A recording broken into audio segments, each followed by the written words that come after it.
Dans l'ouest de la Guyane française, près du bourg de Mana, se trouvent d'anciennes rizières en bordure du littoral. Rythmée par les mouvements des bancs de vase, cette zone humide de 5000 hectares, anciennement nommée Savane Sarcelles, connaît la dynamique côtière la plus forte au monde. Cette dynamique est assez particulière puisque en fait, c'est le fleuve Amazone qui relargue des millions de sédiments qui, une fois dans la mer, s'agglomèrent et forment des bancs de vase qui migrent d'est en ouest le long du littoral. Donc quand un banc de vase en Guyane est face au littoral, il le protège de l'érosion.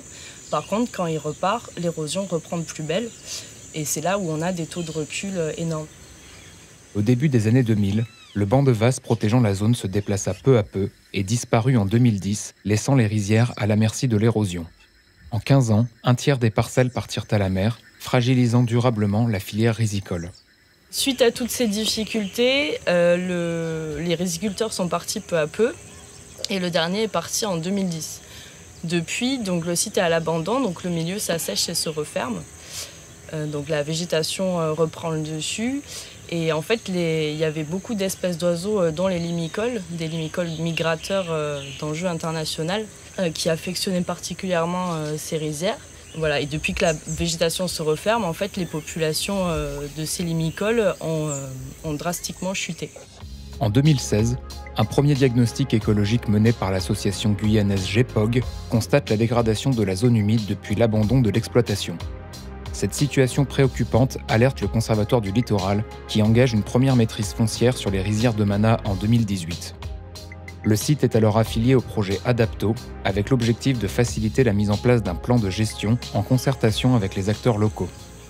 Le plan de gestion s'est basé sur l'étude BRGM en fait, qui nous a permis d'avoir une projection du trait de côte à 2030 et à 2050. Donc l'idée c'était d'avoir un projet sobre, de pas mettre énormément de budget comme à l'époque qui tôt ou tard partirait à cause de l'érosion. Donc ce qui a été décidé en premier lieu, c'est de développer de l'élevage de buffles et de zébus, puisqu'en fait c'est des espèces qui sont adaptées à la Guyane et à ce genre de milieu. Et elles ont aussi l'avantage, en cas d'érosion, d'être déplacées contrairement au maraîchage et à l'arboriculture.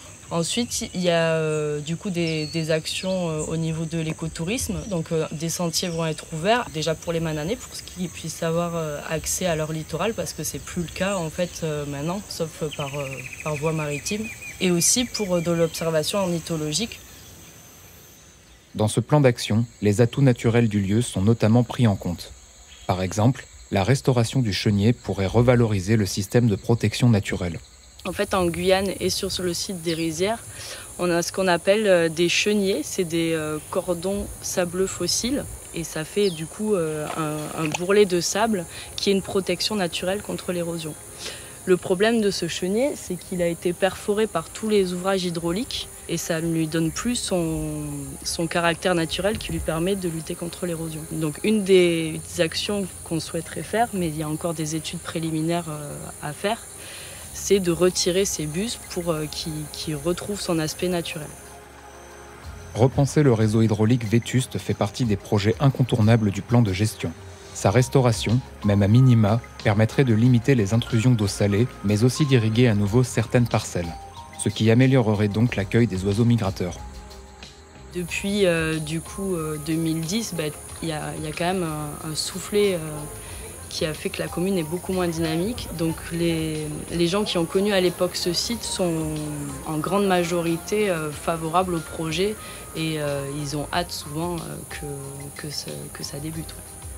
Si les ambitions pour les anciennes rizières de Mana sont grandes, les différentes études menées dans le cadre d'Adapto ont démontré que les enjeux le sont aussi. La restauration de cette zone humide d'importance internationale représente aussi pour la commune une opportunité de relance économique.